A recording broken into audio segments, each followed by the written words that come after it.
One of my biggest fears as a little kid was Chucky from Child's Play. I have two older brothers who thought it would be hilarious for me to watch the movies. Thankfully, I grew out of that because, as you know, Child's Play didn't age quite well. Back then, the effects were terrifying, and we have to give some credit to the guys for creating such a realistic evil doll. By the third movie, Don Mancini, the creator of the little fucker that terrified me through my whole childhood, admitted he had run out of ideas. I think they were editing Child's Play 2 when he was forced to write the script for Child's Play 3. So Child's Play 3 was the last movie to be treated as a pure horror movie. And if you're a fan of the franchise, then you know that Child's Play 4, The Bride of Chucky, it's basically a comedy/horror hybrid. And I think I get that. On the first movie, Chucky was terrifying because we didn't know a lot of it, and I remember that they did a quite good job hiding him.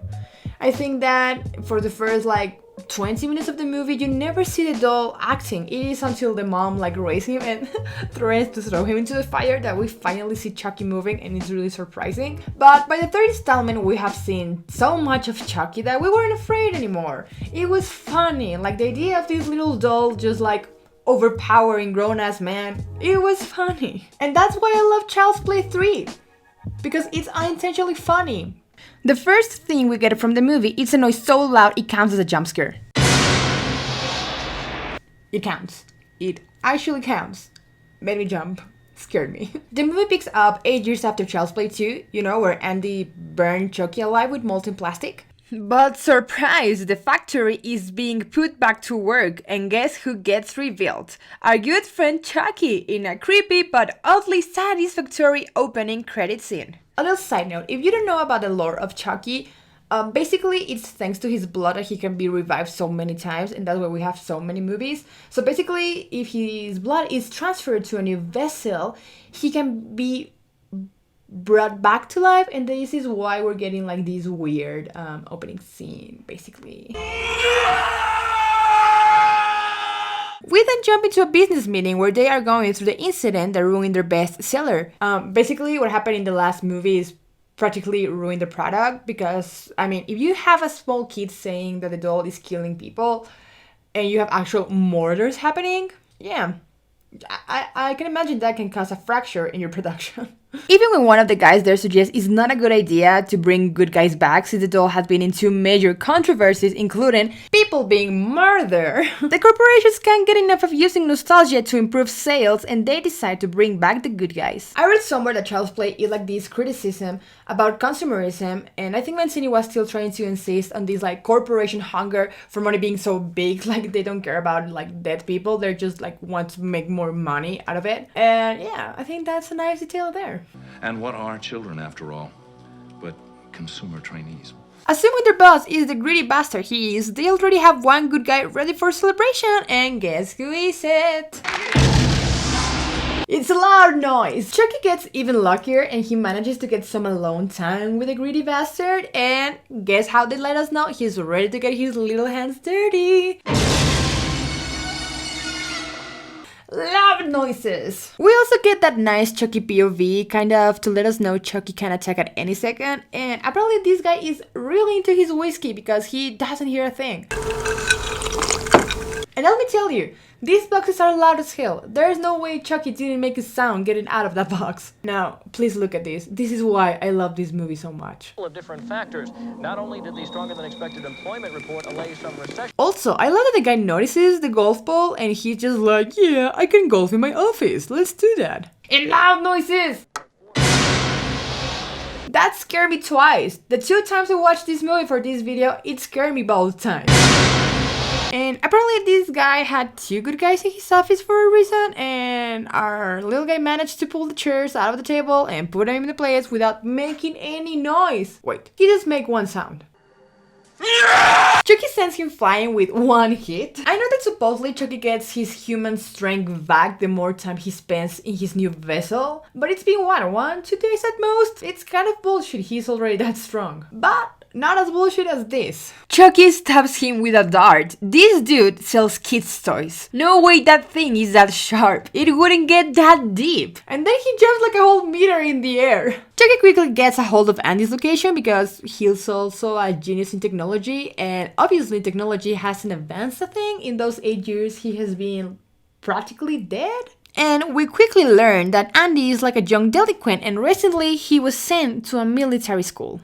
Then we see a 16-year-old Andy and we finally get to learn what happened after the second movie. Basically, he has been in a lot of foster homes and his mother was sent to a mental facility because she was insisting on the story that the doll was killing people. So obviously, since Chucky was practically now melted and dead, there was no way to prove that the doll was alive and doing all these things. So makes sense she was sent to a mental facility. But it sucks for Andy, certainly. Also, like, the principal of the school is like an asshole. Like, he had to be, obviously. Then we get introduced to Whitehurt, who is your stereotypical nerd who gets locked in closets, and our number one asshole, because there always needs to be one, Shelton. Look at those shoes. Look how shiny they are. We also get introduced to De Silva, who is like the only girl in the whole place, and I guess they added the other one just so De Silva doesn't look like she's the only one there. And correct me if I'm wrong, but isn't military schools like super strict, like boys and girls cannot mix? I mean, I have never been in a military school, so correct me if I'm wrong, I guess. Andy gets a package and just guess who is it. Okay, and this is hilarious because the box is so much bigger than poor Tyler and he just keeps dropping Chucky fucking everywhere. Like, he just carelessly stares at the box falling down like 1,000 stairs and I'm sure he didn't climb that many stairs.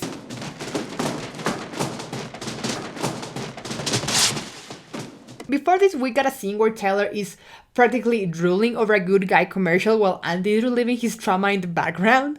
I'm a good guy, good guy, good guy, good guy. Sure I will. And when he sees that the box is a good guy, he steals it. And then of course Chucky is a psychopath that needs to scream for fucking everything. Who the fuck are you?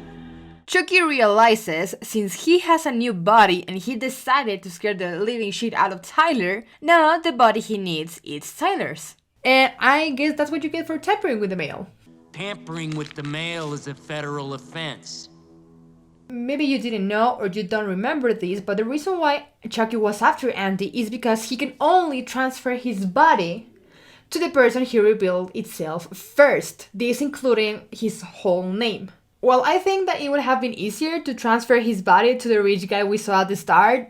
Chucky was too slow to realize he has a new body, and he realizes this only until he has revealed itself to Tyler, so he was like too slow there, and now he's stuck with another kid again. While Tyler is getting himself possessed, Andy and De Silva have a cute flirty exchange as they practice their shooting, because I guess this is America and this is romantic. Tyler is saved at the last minute and the principal takes Chucky with him and he hits Chucky on his way out. Then this happens.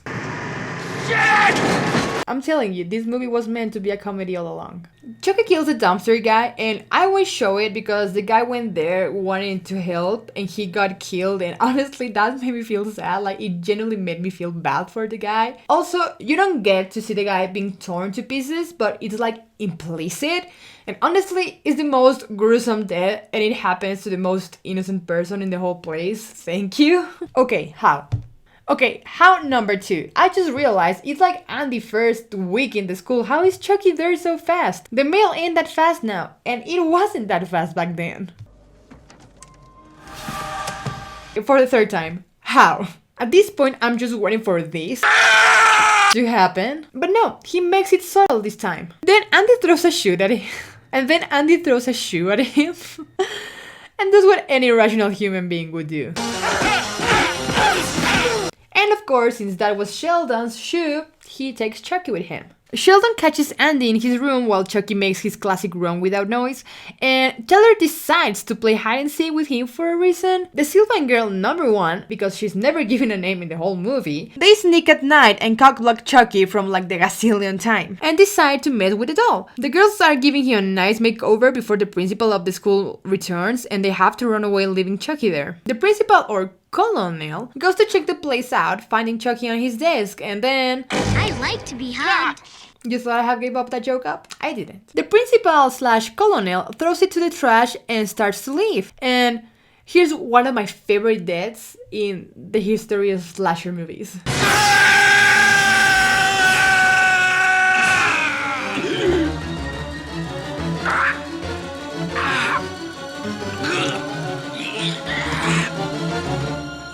Oh, you gotta be fucking kidding me. What's that face? All stained with lipstick and screaming? They even make a zoom on him. That's me when I'm trying to get ready and my boyfriend keeps rushing me. I said 5 more minutes! Well, Principal Colonel has one of the weirdest heart attacks and even Chucky is confused. And apparently Mancini had planned for this character to be this ultra fit grown-up, so it would be even funnier to watch him get killed with a heart attack just by a talking doll. But apparently they miscast him and you can't believe that this guy is actually having a heart attack, so it isn't that funny after all. Andy tries to warn Tyler, but he thinks Chucky is friendly when he looks like this. And I know he's a kid and he's adorable, but at this point he's just getting annoying.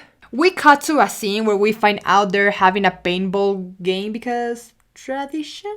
And Chucky changes all the paintballs of the red team to real bullets, so Andy can get accidentally killed. Andy gets it with the Silva, and I guess Chucky just needs to be more creepy than he already is. Man, I really gotta get out of this body. Anyway, Chucky gets Tyler into the woods and he literally gets threatened with a knife and Tyler stabs him first and runs. And then... he screams all the time. He's so passionate about killing, you know? He manages to kidnap Silva somehow. Okay, your hands are tied up, and I get that part. But why didn't you kick him? He's small. You can do it, De Silva. Kick him! Kick him! This is so lame. The red team arrives and, remember, they are using real ammo. Shelton gets killed by accident and somehow the red team doesn't realize they're using real ammo and keeps shooting?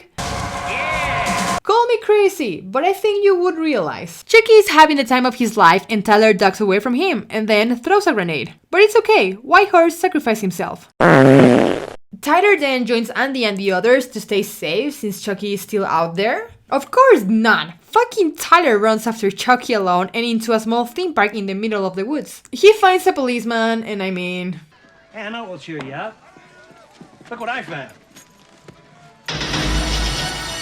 The policeman gets killed off screen and De Silva has the smartest ideas for the whole movie. Take a gun with them since they're chasing a little psycho. Andy has been chasing Chucky unarmed through the whole movie. The only reason he is still alive is because of the power of being the protagonist. Tyler tries to stab Chucky again, but now he has a minigun.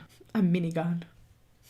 Tyler manages to escape and run, but he chooses the worst hiding spot ever. Hug me, man, I'm scared. De Silva and Andy arrives, but De Silva gets shot in the leg after some fake-ass showdown between her and Chucky. And I get this is like a small town fair, but isn't there anybody just checking to make sure people aren't standing up on the car or something? That's a thing, right? People check the rides. Chucky's face gets sliced out of nowhere and man, how sharp is that thing again? Okay, what if a kid stretches its hand trying to touch the blade and gets like a finger slice off? Kids are dumb, man. You can get sued by that, by millions. Then this happens. Tyler, watch out! I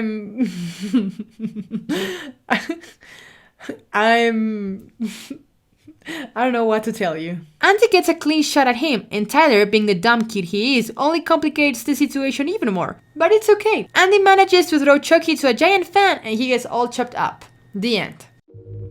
And being completely honest, I do like this movie. I know it isn't Mancini's favorite because he was rushed into writing the script thanks to corporation hunger for more money, which is kind of ironic because that's what he was criticizing in the first one. It is cool to see what happened after the first two movies and the consequences Andy had to suffer after what happened. So I think that as a franchise, maybe this movie isn't the best of them, but I think it was necessary for us to transition from a small Andy to a bigger Andy and still continue the story of Chucky, which, hey, these movies get unnecessary sequels all the time, so...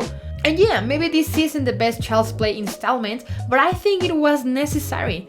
In order to keep moving the Child's Play movies forward, I think this was a good way to do it. Because as Mancini said it, Andy as a kid didn't have anything left to offer. And you can say, well, sequels aren't necessary, but we're talking about horror movies in Hollywood. They obviously need a sequel, they're gonna get a sequel. Just look at the Conjuring universe. It is getting unnecessary sequels by now. I do not understand why Annabelle is still getting sequels. I think her whole story has been told by now, but hey, it makes money. But yeah, that was Child's Play 3 for you. I hope you enjoyed the video and I hope to see you in the next one, friends.